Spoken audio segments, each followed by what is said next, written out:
Have you been feeling a little bit more scattered or anxious during this pandemic? Well, you're not alone. And pulling ourselves out of our daily routines of going to work and having to work from home, practicing social distancing and trying to remember to bring our mask everywhere we go, this can bring up some scatteredness in the mind and body and can really throw us off from our regular routines that help us feel grounded and keep us in line. So I'd love to offer some tips, 4 major tips that we're going to look at today to really help bring balance back into your life. It'll help you sleep better tonight so that you can feel better tomorrow. Hello everyone, I'm Natasha and welcome to Nourish, Ayurveda and Yoga, where we help you look and feel better with simple solutions based on ancient science. Today we're going to talk about the importance of our daily routine and morning routine. And a lot of us know already that if we maintain a routine that we're going to have more stability in our day, maybe feel more grounded, less scattered. And this is just actually scratching the surface of the importance of daily routine. And so I'm not sure if you know, but we have about 80% of our genes turn on and off at different times of the day based on what's happening and what we need at that time. And so if we can align ourselves with these natural kind of clocks that we have in the body, we can set ourselves up for success, to exercise at the optimum time and to eat at the optimum time, to sleep at the optimum time, and really set up our fitness for the most success for our week. So what can a daily or morning routine help you with? Well, it can help you have better sleep, uninterrupted sleep at night. We all want that. It can help us with digestion, having good digestion, proper digestion, assimilation, and absorption of the food and nutrients that we're eating. It can help us maintain our energy throughout the day. And wouldn't that be nice not to have our 3 o'clock slump and be able to maintain our energy throughout the day with a joyful, happy mood? But more importantly than even those 4 items, it lets your body know that you've got its back. So without this, your body might feel unsure. It doesn't know when it's going to eat. It doesn't know when it's going to get to sleep. It doesn't know when it's going to get to move around and exercise, and is always wondering, what's happening here? Does this person have my back? Am I going to eat today? Am I going to eat when I need to? And maintaining that routine allows the body to just chill and relax and understand that you've got its back, because when you don't, those sort of anxieties can manifest in the mind and body.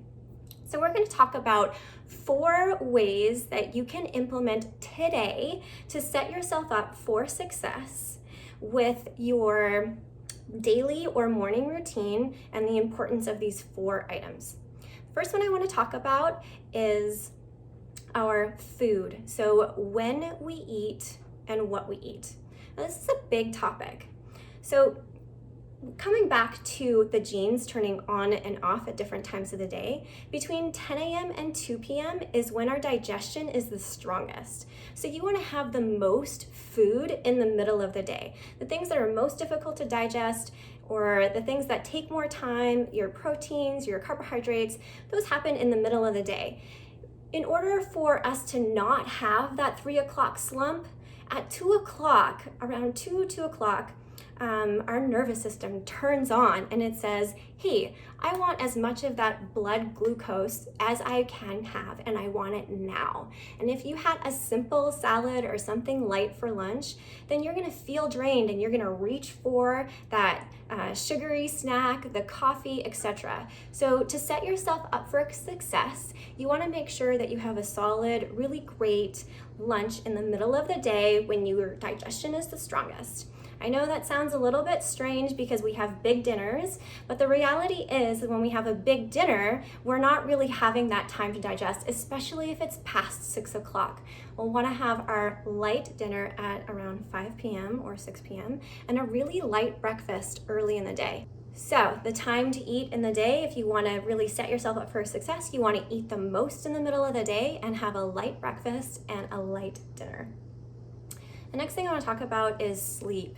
So our sleep is so important, and often people tell me, I can't get to sleep, or I go to bed late at 11 o'clock and I wake up between 2 and 3 o'clock and my mind is just going and I can't get back to sleep until 5, and then I wake up at 7 exhausted.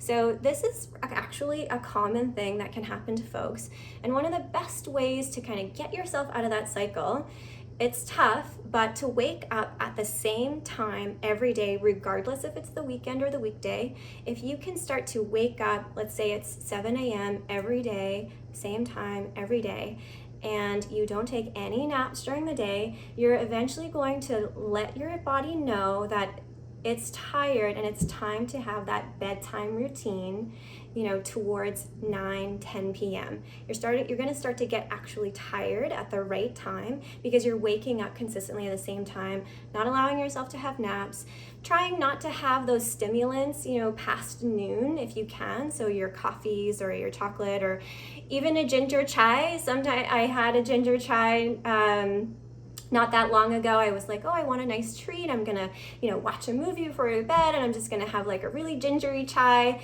And I found that I wasn't able to sleep really well. It was not a crazy movie. It was a very easy to watch, kind of romantic comedy movie. So it wasn't the mind associated with the movie, but I was talking to one of my mentors and teachers, and then let her know. I was like, I just like to have chai sometimes before I go to bed, and she's like, how's your sleep with that? And I realized, I think maybe the spiciness from the ginger, anything that's going to provide that like awakeness or rajasic energy, that like energy of stimulation, is not going to really help you sleep. So avoiding also ginger chai, your coffee and all of those things like post noon, because that can affect you. Some people say it doesn't affect them. Are those folks sleeping at 10 o'clock? Great. Then if it doesn't affect you, awesome. If you are the type of person that does get affected by that, then you want to try to like bring that coffee intake like earlier in the day, and maybe have like a nice, maybe non-caffeinated tea. There's so many out there, later on in the day. To sleep, best thing to do, wake up at the same time every day. The next one I want to go over is exercise. So for me, what I tell folks is that exercise is kind of the blue pill. We try our best with our diet and our lifestyle and all of the things, and yes, we all know that exercise is important, but did you know that our muscles are actually stronger? This is going back to the genes turning on and off at different times of the day. So our muscles are actually stronger between 6 a.m. and 10 a.m. and 6 p.m. and 10 p.m. So that's the time of day when the farmers would go out and do their physical labor. That's the time of day our muscles are actually stronger. So if you can get your hardcore workout in between 6 a.m. and 10 a.m., that's great. If you can't, I can't with my schedule, I do it at the 6 p.m. to 10 p.m. time. But those are the times of the day when the muscles are actually ready to take on this physical labor, and that's the best time you're going to get the most out of your workout during those times of day. So the last of the 4, which I will always tell you, it's the very first and last medicine that I offer people, it is meditation. So your meditation does not have to look like your typical sit in yogi posture, close the eyes, and focus on your breathing. Meditation can come in so many forms. It can be your one-pointed concentration, whatever that is. If that's climbing up the grind, or fishing, or knitting, or any of the things that you really enjoy doing, as long as it can bring that focus. Maybe it's playing music, so that one-pointed focus.